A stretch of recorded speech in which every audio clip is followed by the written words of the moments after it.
దేవునికి మహిమ కలుగుగాక. ప్రియ దేవుని విశ్వాసులందరికీ మరి దేవుని యొక్క ప్రత్యేకమైన నామములో మీ అందరికీ శుభదినము వందనములు తెలియపరుస్తూ ఉన్నాను. అందరూ బాగున్నారండి? మీ అందరి కొరకు నేను ప్రార్థిస్తున్నాను. మరి నా కొరకు కూడా మీరు ప్రార్థిస్తున్నందుకు ప్రత్యేకంగా వందనాలు తెలియజేస్తున్నాను. ఇక మినిస్ట్రీ కొరకు కూడా మీరు ప్రార్థిస్తున్నారని నమ్మికతో విశ్వసిస్తూ ఉన్నాను. మరి ఏదేమైనప్పటికీ మరి గడిచిన నెలంతయు దేవుడు మనల్ని కాపాడి భద్రపరిచి ఈ యొక్క చివరి నెలలో దేవుడు మనల్ని ప్రవేశపెట్టి ఉన్నాడు.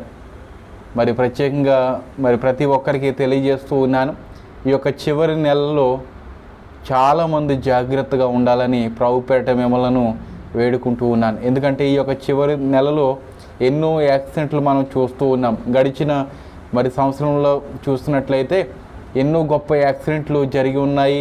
మన యొక్క ప్రియులను మన యొక్క బిడలను మనం కోల్పోయి ఉన్నాము.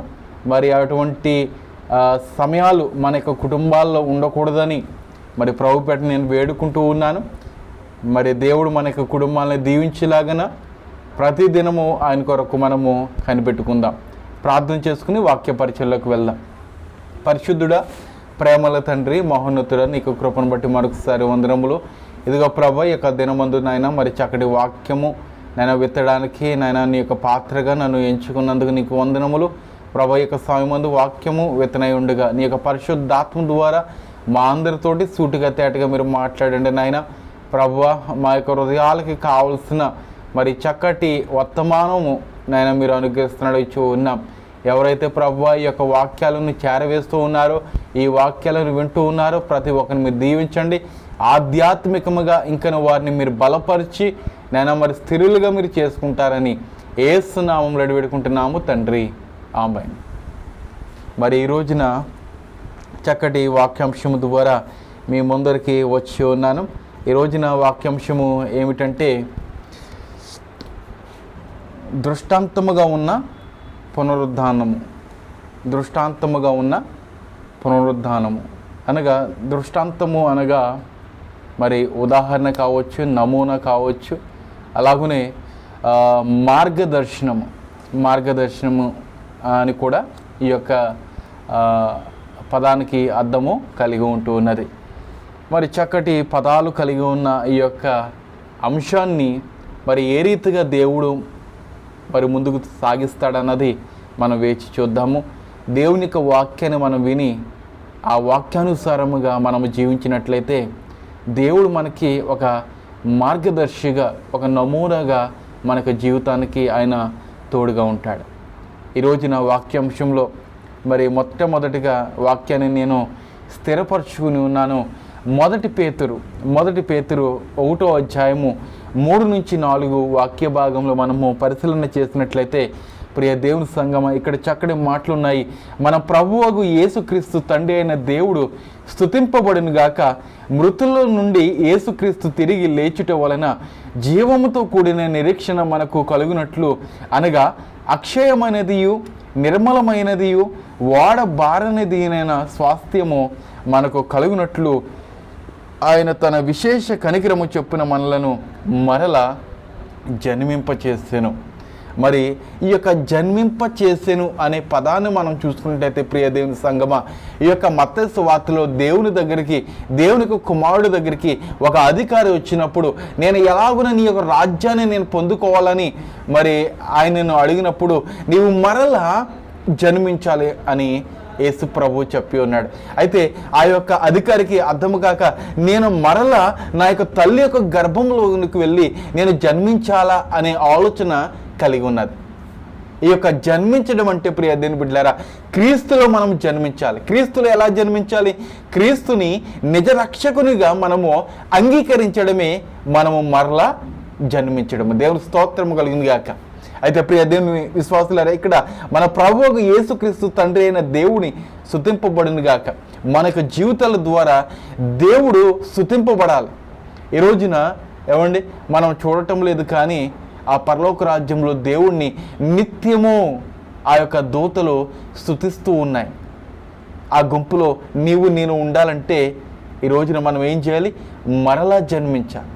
ఎలా జన్మించాలంటే బాప్తిసము ద్వారా జన్మించాలి. బాప్తిసము తీసుకుని మన యొక్క అలవాటులన్నీ మనం మార్చుకోవాలి. దేవునికి మహిమ కలుగును గాక. ఈరోజు బాప్తిసము తీసుకుంటేనే సరిపోదండి. బాప్తిసము తీసుకుని దేవునికి అనుగుణముగా మనం నడవాలి. ఏమండి, బాప్తిసం తీసుకొనక మునుపండి దేవుడు మన యొక్క పాపాలను చూస్తూ ఉంటాడు. బాప్తిసము తీసుకున్న తర్వాత ఇంకా ఆ మునుపటి పాపాలను దేవుడు జ్ఞాపకం చేసుకోడు. ఎందుకని జ్ఞాపకం చేసుకోడంటే, నీవు ఆయన యొక్క కుమారుడుగా ఆయన స్వీకరించాడు. అలాగనే నీవు కూడా మనస్ఫూర్తిగా హృదయపూర్వకముగా ఆయనను కూడా నా యొక్క సొంత తండ్రిగా లేదంటే ఆ యొక్క సొంత రక్షకునిగా నీవు అంగీకరించాలి. ఆయనను ఎప్పుడైతే ఆయన అంగీకరించి మాట ఇస్తావో అప్పటి నుంచి నీవు ఇంక మీదట ఎటువంటి పాపపు స్థితిలోనికి వెళ్ళకూడదు. అలాగనే పాపపు మాటలు మాట్లాడకూడదు. పాపపు జీవితాన్ని మీరు విడిచిపెట్టి ఆ పాపంలో మీరు ఉండకుండా చాలా బహుజాగ్రత్తగా మీరు ఉండవలసిన ఎంతైనాను ఉన్నది. అదే మరలా జన్మించుట. ఇలాగున మనం చేసినట్లయితే దేవుడు స్తుతింపబడతాడు, ఘనపరచబడతాడు. ఈరోజున చాలామంది ప్రియ దేవుని విశ్వాసులారా వారి యొక్క బాప్తిసము ద్వారా కాదు, కానీ అలాగనే వారి యొక్క పేర్ల ద్వారా దేవుడు హీనపరచబడిపోచు ఉన్నాడు. చాలామంది యేసు అని పెట్టుకుంటూ ఉన్నారు, చాలామంది యాకోబు అని పెట్టుకుంటున్నారు, చాలామంది యెహోషువ అని పెట్టుకుంటూ ఉన్నారు, చాలామంది ఏమండి డేవిడ్ అని పెట్టుకుంటూ ఉన్నారు, పేతురు అని పెట్టుకుంటూ ఉన్నారు. పేతురు జీవించిన జీవితము నీవు అనుభవిస్తూ ఉన్నావా? దావీదు అనుభవించిన జీవితము నీవు అనుభవిస్తున్నావా? యేసుక్రీస్తు ఎలా అయితే ఈ యొక్క లోకానికి వచ్చి తన యొక్క ప్రాణాన్ని ఎలా అయితే పెట్టి ఉన్నాడో మనం ప్రాణం పెట్టవసరం లేదు, కానీ ఆయన వలె మనం జీవిస్తూ ఉన్నామా? ఏమండి, పేర్లు పెట్టుకుని దేవునికి ఘనత తేట్లేదు. పేర్లు పెట్టుకుని దేవుణ్ణి అన్యుల ఎదుట అవమానపరుస్తూ ఉన్నారు. వాక్యము నీకు ఎలా కనపడుచున్నది? వెర్రితనంగా కనపడుచున్నది. కానీ దేవుడు ఎప్పుడునూ ఆయన వెర్రివాడు కాదు. దేవునికి స్తోత్రం కలుగును గాక. దేవుడు ఎప్పుడు వెర్రివాడు కాదండి. వాక్యం నీకు వెర్రిగా కనపడుచున్నదంటే అప్పుడు నీవు వెర్రివాడువే. కనుక ఈ వాక్యాలు మనం చూడాలి. మృతులలో నుండి యేసుక్రీస్తు తిరిగి లేచుట వలన జీవంతో కూడిన నిరీక్షణ మనకు కలుగునట్లు, ఏమండి కలుగునట్లు అనగా అక్షయమైనదియు నిర్మలమైనదియు వాడబారనిది అయిన స్వాస్థ్యము మనకు కలుగునట్లు. ఏమండి, ఎవ్వరు మన యొక్క స్వాస్థ్యము వాడబారకూడదు. ఆ స్వాస్థ్యం ఎక్కడున్నది? ఆ పరలోక రాజ్యంలో ఉన్నది. ఆ పరలోక రాజ్యంలో నీ స్వాస్థ్యం ఉన్నది. ఆ యొక్క స్థలము నీ కొరకు దేవుడు కేటాయించి ఉన్నాడు. అటువంటి ఆ స్థలము నీవు పొందుకోవాలంటే నీవేం చేయాలి? మరలా జన్మించాలి, మరలా పుట్టాలి, మరలా చక్కటి హృదయము కలిగి ఉండాలి, నూతన హృదయము కలిగి ఉండాలి. పత్రికలు అంటూ ఉన్నాడు పౌలు, ప్రతి దినము నీ యొక్క హృదయాన్ని నూతన పరుచుకో. ప్రతి దినము మనము స్నానం చేస్తూ ఉన్నాం, ప్రతి దినము చక్కటి బట్టలు వేసుకుంటూ ఉన్నాం. మరి మన యొక్క హృదయానికి కావలసినది ఏంటి? నూతన హృదయము, నూతనమైన మనస్సు, నూతనమైన ఆలోచన మనకు కావాలి. అప్పుడే మనము మరలా జన్మించగలము. అయితే ప్రియ దేవుని బిడ్డలారా, విశేష కనికరము చొప్పున మనలను మరలా జన్మింపచేసాను. ఏమండి, విశేషమైన కనికరం. ఆయన ఇప్పటికీ కూడా కనికరపడుచున్నాడు నీ మీద, నా మీద. నువ్వు ఎన్ని పాపములు చేస్తున్నా, ఎన్ని దోషక్రియలు నువ్వు చేస్తున్నా కూడా ఆయన నీ మీద కనికరపడుతూనే ఉన్నాడు. ఎందుకంటే ఆయన కనికర సంపన్నుడు, దయగల దేవుడు. నిత్యము ఆ దయ ఉంటుంది, నిత్యము కనికరం ఉంటుందంటే మనము ఏమండి గుంటలో పడినట్టే. ఎవరో ఒకరికి ఏమండి మానవులుగా సహజంగా మానవులను మనం చూసుకున్నట్లయితే కొంతవరకే ఓర్పు ఉంటుందండి, కొంతవరకే ఓర్పు ఉంటుంది. ఆ ఓర్పు నశించిపోయిన తర్వాత వారు ఎలాగన విజయం ఇస్తారో, ఎలాగన ఉంటారో ఏమండి మనకు తెలుసు. కొంతవరకు మాత్రమే మానవులు ఓర్పుని, సహనాన్ని చేస్తూ ఉంటారు. కానీ ఆ పరలోకపు తండ్రి నీ మీద కనికరపడుచు ఉన్నాడు. కొన్ని వేల సంవత్సరాల నుంచి ఆయన నీ మీద కనికరపడుతూ ఉన్నాడు. నీ యొక్క పూర్వీకుల మీద కనికిరపడుచు ఉన్నాడు, నీ మీద కనికిరపడుచు ఉన్నాడు, నీ బిడ్డల మీద కనికిరపడుచు ఉన్నాడు. కనుక తిరిగి మనం జన్మిందాం. ఆయన ఎలా అయితే ఈ యొక్క లోకానికి వచ్చి జీవించి ఉన్నాడో, ఎలాగైతే ఆయన లేపబడి ఉన్నాడో అలాగనే మనం లేపబడాలి. ఆ పరలోక రాజ్యానికి మనము ఆరోహణం అవ్వాలి. అలాగనే మన యొక్క జీవితాలు ఉండాలని ప్రభు పెరట నేను వేడుకుంటూ ఉన్నాను ప్రియ దేవుని సంగమా. అయితే ఇక్కడ మొదటి కొరింథీయులకు రాసిన పత్రిక 15వ అధ్యాయం 20వ వాక్య భాగం ఒకసారి మనం పరిశీలన చేద్దాం. ఇక్కడ చక్కటి మాట ఉన్నది. మొదటి కొరింథీయులు 15వ అధ్యాయము 20వ వాక్య భాగం. ఇప్పుడైతే నిద్రించిన వారిలో ప్రథమ ఫలముగా క్రీస్తు మృతుల నుండి లేపబడి ఉన్నాడు. ఏమండి, ప్రథమ ఫలముగా ఎవరు లేపబడి ఉన్నారంట? ఇక్కడ ఎవరు చెప్తున్నారు ఈ మాట? అపోస్తుడైన పౌలు చెప్తున్నాడు, కొరింథు సంఘాలకు చెప్తున్నాడు. ఇదిగో ఈ యొక్క కొరింథు సంఘాలు మనం చూసినట్లయితే పునరుద్ధానం గురించి ఎక్కువగా ఈ యొక్క పౌలు మాట్లాడుచూ ఉన్నాడు. ఎందుకంటే అక్కడ ఈ యొక్క పునరుద్ధానము నమ్మేవారు చాలా కొదువుగా ఉన్నారు. ఎందుకని కొదువుగా ఉన్నారో, వారి యొక్క విశ్వాసం అల్పమైన విశ్వాసంగా ఉన్నది. ఈరోజు మన యొక్క విశ్వాసము కూడా అల్పముగానే ఉంటుంది ప్రియ దేవుని సంగమా. మన యొక్క ప్రియులు కోల్పోచున్నప్పుడు వారి కొరకు మనం దుఃఖిస్తూ ఉంటాం.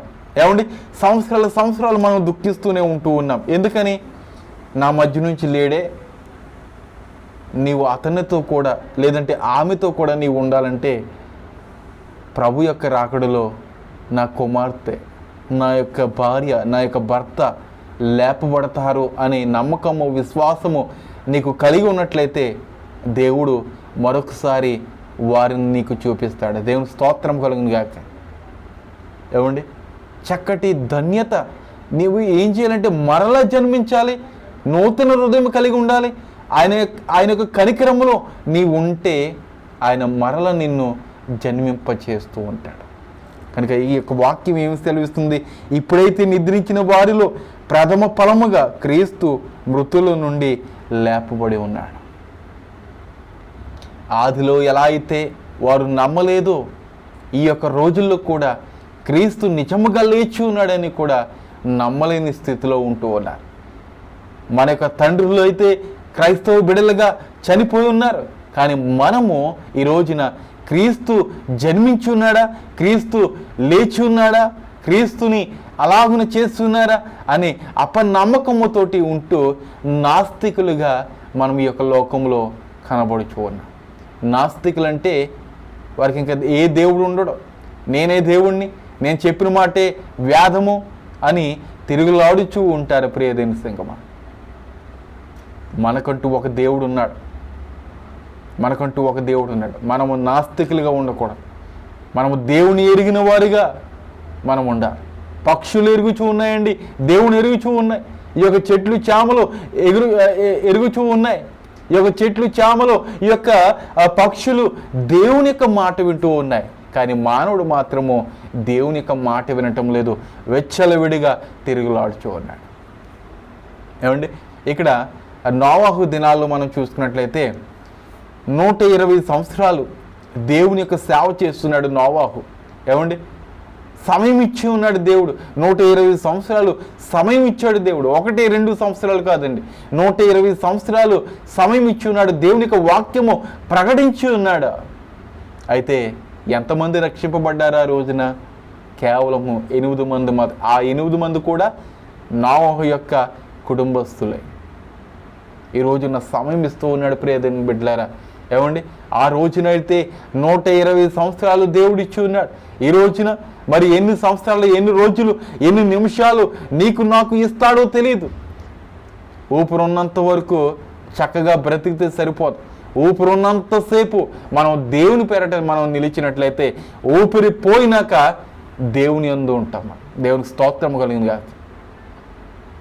ఊపిరున్నంతసేపు వెచ్చలవిడిగా నీవు ఉన్నట్లయితే ఏమండి ఇక్కడే ఉంటావు, ఆ సాతనుడితోనే ఉంటావు, ఆ అగ్ని గంధకంలోనే ఉంటావు. ఊపిరున్నంతసేపు దేవుని ఆరాధన చేస్తే ఆ ఆరాధన నిన్ను ఎక్కడికి తీసుకెళ్తుందంటే ఆ పరలోక రాజ్యానికి తీసుకెళ్తుంది. దేవుని స్తోత్రం కలిగిన గాక. అయితే మృతుల్లో నుండి మొట్టమొదటిగా ప్రథమ ఫలముగా లేచిన వారు ఎవరంటే యేసుక్రీస్తు. యేసుక్రీస్తు ఈ రోజున ఈ యొక్క యేసుక్రీస్తు లేవడానికి కూడా ఏమండి లేచే రోజును కూడా మరి వక్రీకరిస్తూ ఉన్నారు ప్రియదేవులారా.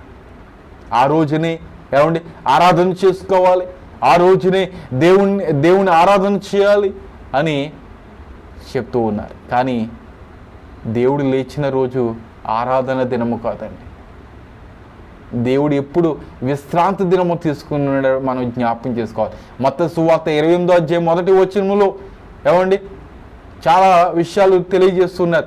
విశ్రాంతి దినము గడిచిపోయిన తర్వాత ఆదివారము దినమున ఏమండి ఆదివారం దినమున అక్కడ 2 రోజులు కూడా ప్రత్యేకంగా ఈ యొక్క పరిశుద్ధ గ్రంథంలో రాయబడి ఉన్నది. విశ్రాంతి దినము గడిచిపోయిన తర్వాత ఆదివారమున, అంటే విశ్రాంతి దినము ఎప్పుడు? శనివారం. అంటే యేసుక్రీస్తు కూడా విశ్రాంతి దినాన్ని ఆచరించి ఉన్నాడు. కానీ ఈ రోజున మనము విశ్రాంతి దినాన్ని ఆచరించట్లేదండి. విశ్రాంతి దినము ఆ యూదులకే అని అంటూ ఉన్నాం, అక్కడున్న ప్రజలకే అంటూ ఉన్నాం. కానీ మనకి యేసుక్రీస్తు మనం నమ్ముకుంటున్నాము కదా, యేసుక్రీస్తు నిజంగా లేచి ఉన్నాడని మనం నమ్ముచూ ఉన్నాము కదా. మరి ఆయన చేసిన విధముగా మనం ఎందుకని చేయలేకపోతున్నాం? ఆయన కూడా సమాజ మందిరానికి వెళ్ళి ఏమండి దేవుని యొక్క వాక్యాన్ని బోధించాడు, దేవుని యొక్క సమాజ మందిరంలో ఉన్నాడు విశ్రాంతి దినం రోజున. కానీ మనం ఎందుకని ఉండట్లేదు? ఆ యొక్క శనివారం నాడు మనకి ఎటువంటి హాలిడే ఉండదు. ఆదివారం అయితే హాలిడే ఉంటుంది. ఆ హాలిడే మనం తీసుకుని సేవకులు కూడా ఏం చేస్తున్నారంటే శనివారం పెట్టినట్లయితే ఎంతోమంది మిస్ అయిపోతారు ఏమండి. ఆ రోజునైతే రాబడి ఉండదు, ఆదివారం అయితే అందరూ వస్తారు, రాబడి ఉంటుంది అని చాలామంది అనుకుంటూ ఉన్నారు. దేవుని యొక్క వాక్యాన్ని, దేవుని యొక్క ఆజ్ఞలను నీవు మేరడానికి మనం ఎంతటి వాళ్ళం అండి. జ్ఞాపకం చేసుకో సహోదరుడా, ఒకవేళ నీ యొక్క సేవకుడు ఇలాగున చేస్తున్నట్లయితే నీవు అడగండి, ఈ వాక్యం ఇలాగున తెలపబడుచున్నది కదా, ఎందుకని ఈ రోజున దేవుణ్ణి ఆరాధిస్తూ ఉన్నాం? ఈ యొక్క పునరుద్ధానమే నిజమే, దేవుడి యొక్క ఆదివారం దినమున లేచి ఉన్నాడు నిజమే, మరి ఎందుకని ఈ రోజున ఆరాధన మనం చేస్తూ ఉన్నాము? శనివారము దేవుడు ఆరాధన చేస్తున్నాడు కదా, మరి మనం ఈ రోజున ఎందుకని చేస్తున్నాం? నీ సేవకున్నాడు ప్రశ్నవే. ప్రియ దేవుని బిడ్డలారా, ఈ యొక్క 18వ శతాబ్దంలో ఏమండి కొంతమంది మిషనరీస్ దేవుని యొక్క వాక్యము కేవలము యాజకుల దగ్గరే ఉండటమే కాకుండా ఉండకూడదు, ఇంకా ప్రతి ఒక్కరికి తెలియాలని మిషనరీస్ ఏం చేశారు? ఈ బైబిల్ గ్రంథాన్ని ఏమండి రూపుదిద్దారు, ప్రింటింగ్స్ ఇచ్చి ఉన్నారా? ప్రతి ఒక్కరి చేతిలో ఈ రోజున బైబిల్ ఉంటున్నది. కానీ మనము ఈ యొక్క బైబిల్ గ్రంథాన్ని చదవలేని స్థితిలో ఉంటూ ఉన్నాం. చదివితే జ్ఞానం వస్తుంది, చదివితే మనకు తెలుస్తుంది. మనమందరం గొర్రెలమే ఏమండి. మన యొక్క ప్రధాన కాపరి ఎవరు? యేసుక్రీస్తే. మనమందరం గొర్రెలమే. గొర్రె తన యొక్క యజమానుడు ఎలా తీసుకెళ్తే అలాగే వెళ్తుంది ఏమండి, తలంచుకుని వెళ్ళిపోతుంది. ఈ రోజున ఏ సేవకుడు బోధిస్తున్నా కూడా అలాగనే తలంచుకుని మనం వింటూ ఉన్నాము, మనకి పట్టనట్టుగా మనం ఉంటూ ఉన్నాం.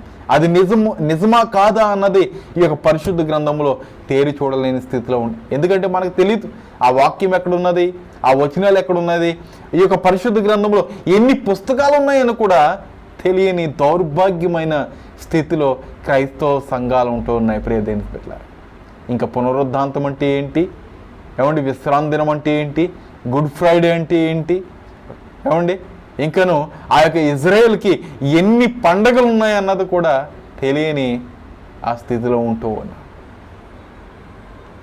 ఈ వాక్యం ఉంటున్న సహోదరుడా, ఒకవేళ ఇంకను ఈ యొక్క పరిశుద్ధ గ్రంథాన్ని నీవు చదవకపోతే మొదటి నుంచి నీవు ప్రారంభించు. ఎన్నో ఆటంకాలు వస్తాయి, అయినను కూడా ప్రార్థించుకుని నీవు ప్రారంభించినట్లయితే, ప్రకటన గ్రంథం వరకు నీవు చదివినట్లయితే దేవుడు నీకు గొప్ప జ్ఞానము దయచేస్తాడు. దేవుని స్తోత్రం కలిగింది. ఈ గ్రంథాన్ని 9 సార్లు చదవాలి. 9 సార్లు. ఇంకను చదివినా కూడా అది కొత్తగానే కనపడుచు ఉన్నది. ఈ గ్రంథం ఎప్పుడును పాతగా కనిపించదండి, ఎప్పుడు కొత్తగానే నూతనముగానే కనబడుతుంది. అలాగనే నీ హృదయము కూడా ప్రతి దినము దేవునికి నూతనముగా కనబడాలి, నూతన సృష్టిగా నీవు ఉండాలి. అయితే ప్రియ దేవుని బిడ్డలారా, లూకా సువార్త 24వ అధ్యాయము, లూకా సువార్త 24వ అధ్యాయము చక్కటి మాట ఉన్నది, అది మనము తెలియజేసుకుందాము.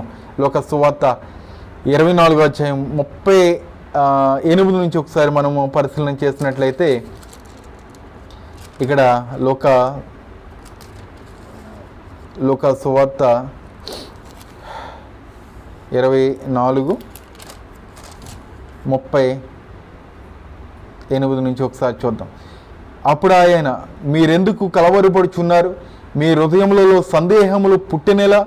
నేనే ఆయనను అనుటకు నా చేతులను నా పాదములను చూడుడి, నన్ను పట్టి చూడుడి, నాకున్నట్టుగా మీరు చూచుచున్న ఎముకలను మాంసమును భూతమును కొండవని చెప్పి ఆయన యొక్క జీవితాన్ని, లేదంటే ఆయనకు కలిగిన గాయములను మరొకసారి ఆ యొక్క శిష్యులకు చెప్పుకుంటున్నాడు. నేను యేసుని, ఇదిగో నాకు కలిగిన గాయములు చూడండి. అందులోనే ఒక శిష్యుడు అంటున్నాడు, నీ చేతిలో నేను వేలు పెడితేనే కానీ నేను నమ్మను. ఈ రోజున కూడా ఆ పరిస్థితి మనకి కనబడుచున్నది. ఏమండి, ఆ పరిస్థితి మనకు కనబడుచున్నది. నిజంగా దేవుడు నాకు స్వస్థత దయచేస్తేనే నేను నమ్ముచాను దేవుణ్ణి, లేదంటే నేను నమ్మను. ఈ సంఘంలో స్వస్థత ఉంటేనే ఈ సంఘానికి వస్తాను, లేదంటే ఈ యొక్క సంఘానికి రాను అని వెళ్ళిపోతున్న ఆ యొక్క మేకలు కూడా ఉన్నాయి. ఏమండి, మేకలని ఎందుకంటున్నానంటే, మేకలో కింద దొరకకపోతే ఆ మేత కింద దొరకకపోతే ఆ మేకలు ఏం చేస్తాయి? ఆ పై చెట్టును కూడా ఎక్కేస్తాయి. కానీ గొర్రె అక్కడే ఉంటుంది, యజమానుడు వేసిన మేతను తింటుంది, చక్కగా ఉంటుంది. కానీ ఈ యొక్క మేకలు మాత్రము ఎక్కుతూ ఉంటాయి, చెట్లు ఎక్కుతూ ఉంటాయి. అలాగిన మేక వలె ఉండకూడదు, ఉరక్కప్ప వలె మనం ఉండకూడదు. ఏది సత్యమో అది మనం గ్రహించుకుని ఆ యొక్క సంఘానికి మనం వెళ్ళాలి. ప్రియ దేవుని సంఘమా, ఇక్కడ అంటూ ఉన్నాడు, ఏమండి, నేనే దేవుణ్ణి, నేనే అని ఆయన చెప్పుకుంటూ ఉన్నాడు. ప్రియ దేవుని బిడ్డలారా, ఆయన స్వస్థతలు చేస్తున్నాడు వారి ముందరే, కానీ ఆయనను వారు నమ్మలేదు. ఈ రోజున కూడా ప్రియ దేవుని బిడ్డలారా, 2000 సంవత్సరముల క్రితము యేసుక్రీస్తు జన్మించి ఉన్నాడు. 2000 సంవత్సరముల క్రితము ఎంతో బాధను అనుభవించున్నాడు.